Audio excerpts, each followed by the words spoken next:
Hey, it's MK, and I am here with a Christie's Beautiful Life 30 Days of Sketches layout for you guys today. And today's sketch is by Liz Jardell Fry, and I am excited to get this double page sketch going. So the first thing I did was I pulled out some cheesecloth because I've got a little bit of a watery layout for you guys.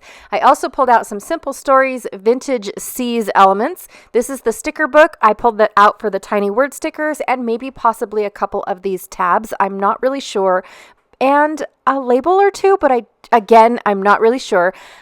This book has a lot of potential, and clearly I have used this one up. I have this cut file that was from the Not Just for Boys Kit Club in my stash, so let's see if I can use this. And then I have these Summer Stories rub-ons by 49 and Market, another thing made by Katie Petite, and I just plan on using these little words that say days of summer and summer vibes and things like that. From Summer Porch, also 49 and Market, Katie Petite, I have these die cut shapes, which I feel like I haven't even touched the surface of these, you guys. The pack feels so big. And then from Minte Seaside Escapes, I have these paper die cuts. Honestly, I pulled it out for a couple of these flowers. I wanted to bring something else in because we're not at the ocean. We are actually at a waterfall. So I just wanted to bring those in. So I'm looking for a lot of water elements rather than sea elements. And then this, also by Minte, has a bunch of these floral elements again. And then I love this little saying that says pics of water. So I'm going to bring that in as well from Minte. And then from the Vintage Seas, again, I have this sticker sheet that says catch a wave, and then a couple other things, let's go, and then I think it says the best day or something like that, the best day ever, again, not referencing the ocean. So here are all of the photos that I would like to get on my layout. So 2, 4, 6, 8, 10 photos I want to try to get across my 2-page layout, and I want to mat them on this one scrap of Simple Vintage Essentials.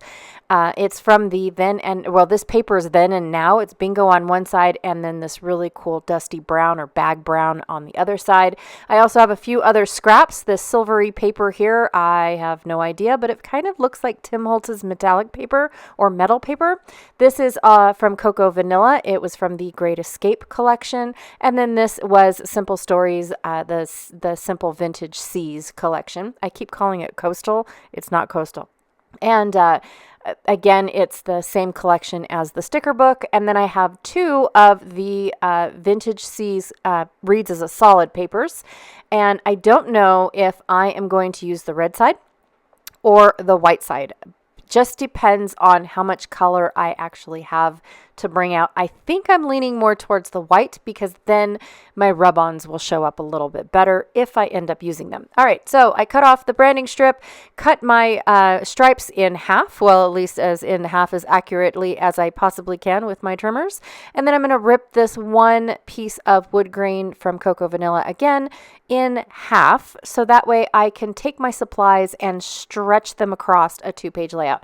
By the time that I'm done, you barely get to see the stripes at all, but it makes me feel good knowing that they are in the background. So I'm going to go ahead and put up my layout, so the way that I want it to go. And then here is a really cool way to stretch your supplies. I don't have enough of this shiny silver paper. Again, I have no clue where it's from. So I'm going to cut off 1/4-inch strips to go between it's almost like washi tape between my stripes and my wood grain. But then I'm going to cut off a 1/2-inch strip so that way I can make it look like I matted my photos going up and down the page instead of having a full sheet behind it. So I'm not worried about the silver stripe being on the left side of my photographs because that's where the end of the page is, but I want the silver stripe to be on the right side so it looks like, gives that illusion of the silver being behind that whole strip of photographs. So now that I've got all of my layouts laid out just the way that Liz has on her, she's got 3 photos across the left page, 3 photos going up and down on the right page, and then 1 giant photo. I ended up having 3 smaller photos. So I'm just going to cluster them together at little angles just like she had her larger photo. I'm also going to give that illusion again that we are by a waterfall or water of some sort, and water when it splashes, it speckles, it mists, right? Or splashes just a little bit and you get that little bit of water on you. And so that's where the cheesecloth comes into play, because it is, and there's my husband. He's proving to everybody that he brings me coffee every morning. So yes, he does. And I was promising him that I would leave it in the video, even though it was only, 10 seconds. Anyways, but the cheesecloth is representing that little splash at the end of the waterfall, that misty, I don't even know what it's called, but mist is a good word, you guys. So that's what the waterfall is representing here. And it's lightening up, also giving me that dimension behind my photos where I probably would have used foam instead, but this is a very light dimension. It's not big and bulky like foam sometimes does. There are different types of foam out there depending on the company that you purchase them from. Some of the foam is an 1/8 inch thick, some of it's 1/16 inch thick, some of it's somewhere in the middle, and then there's even some that's 1/4 of an inch thick, you guys. But it is just all personal preference on how dimensional you want your project to be. I personally like dimension, not to where it's 1/2 inch thick, but I do like dimension and bulk on my layout. It just makes it come to life. It really does. In the album, not so much, but while I'm creating it and enjoying the creation of it, it just brings it to life and brings me joy to have not, I don't want to say a bulky layout, but a dimensional layout. All right, so I'm going to go ahead. I do have these, all of these little placards are in almost like a gazebo. And you can't go in the gazebo, but these guys are on the, they're around the gazebo. So you walk around it. And so some of them were shaded to where I got a great picture. Some of them were in full sunlight to where you can see my hands. They're not very legible. And did they really need to be on my layout? No, they didn't. But I always take a picture of the placard of the history of the place that we are going so I can remember to either look it up and read it to you guys or to get that information out for you guys.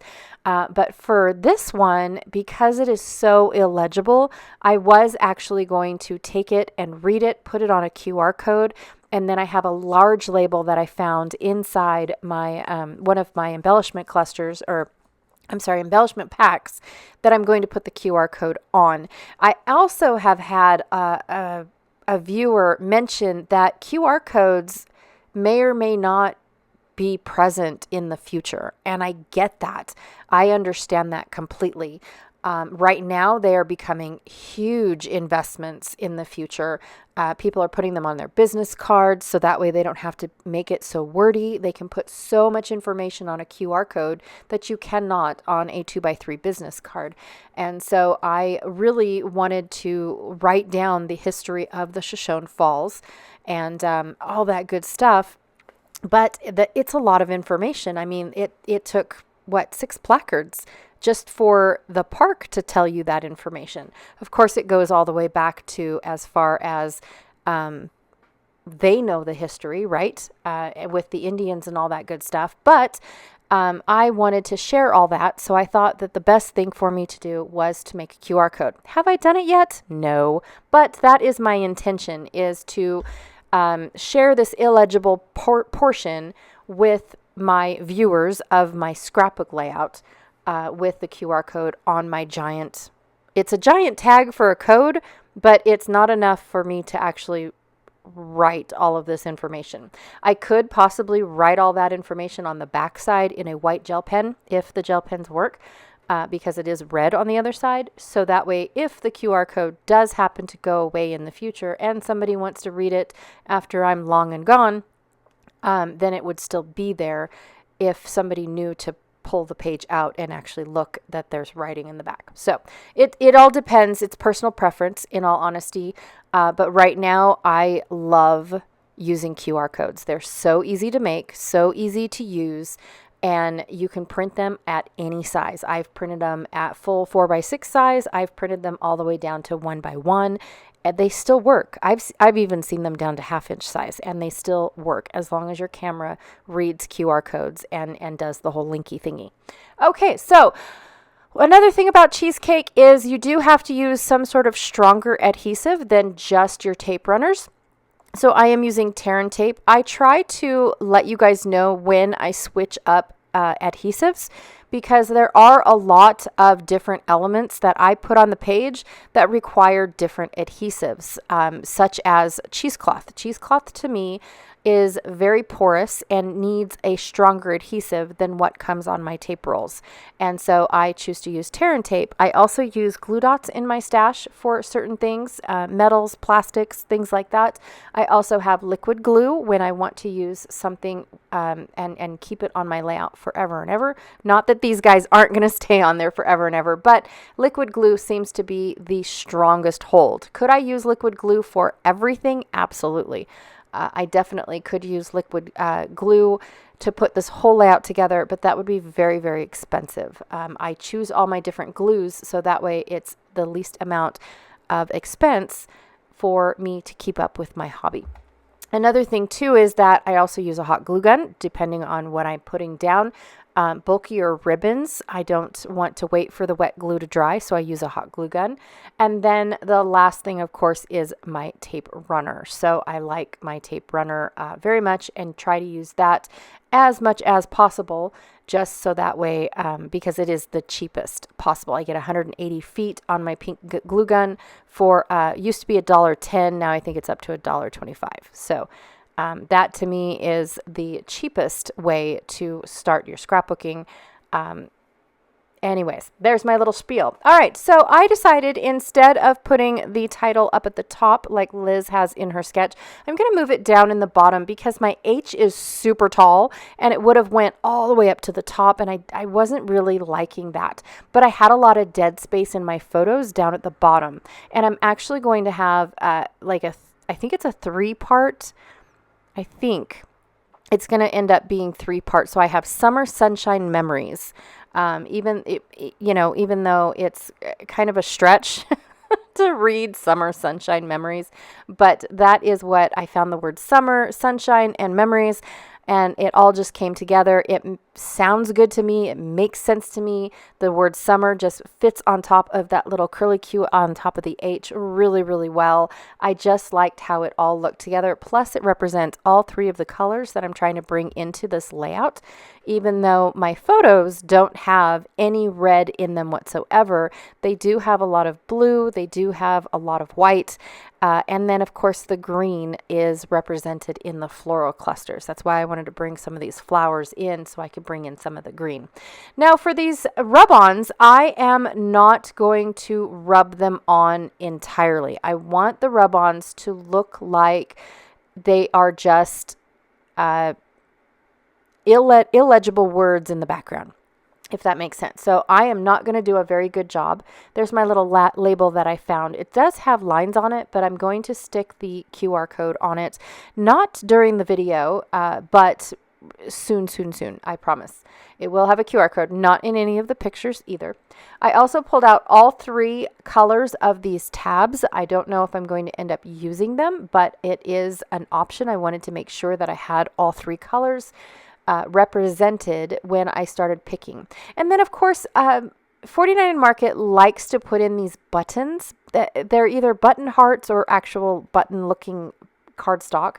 And I decided that I was just going to throw them in there just to use them up. It's not because this has anything to do with buttons, but I definitely wanted to make sure that I do use them, because if they're the last thing in my little stash, I end up just throwing them away. I know that's awful for me to say, but to be honest, I just really don't know what else to do with them. I also did not want to do or to use up all of my little florals from the Minte pack. I did not want to do that. So I picked out just a couple of them, and I'm going to cut them where I want to put them, and I know that they're going to be behind something, and then that way I'm able to stretch those florals throughout the whole layout instead of tucking them and now they're hidden and you can't see them. I did have one little floral bit, the one that's underneath my label, and then I chopped it in half and now it's on above my middle photo on the left page. I did have that left over from C'est La Vie from P13. So it was just a lonely little guy. And I thought, you know what? I'm going to try to use this one first before I use my Minte ones, because I just have one of those left. All right, now that I figured out where everything went and how I like it, and it's all glued down, my rub-ons are where they, kind of are. Again, I wasn't looking for full coverage because honestly, I just wanted it to be in the background. It's a super easy mixed media trick that makes it look like I did a lot of work in the background, but really it's just a couple little pieces of rub-ons spread throughout my background. So anyways, that is my layout. I love it. I love how the cheesecloth just has a slight appearance, again, just like the mist at the bottom of the waterfall. It is such a cool effect. And I keep forgetting about it. I really do. I wish I would add more of the cheesecloth to my layouts, but again, it's something that I completely forget about all the time.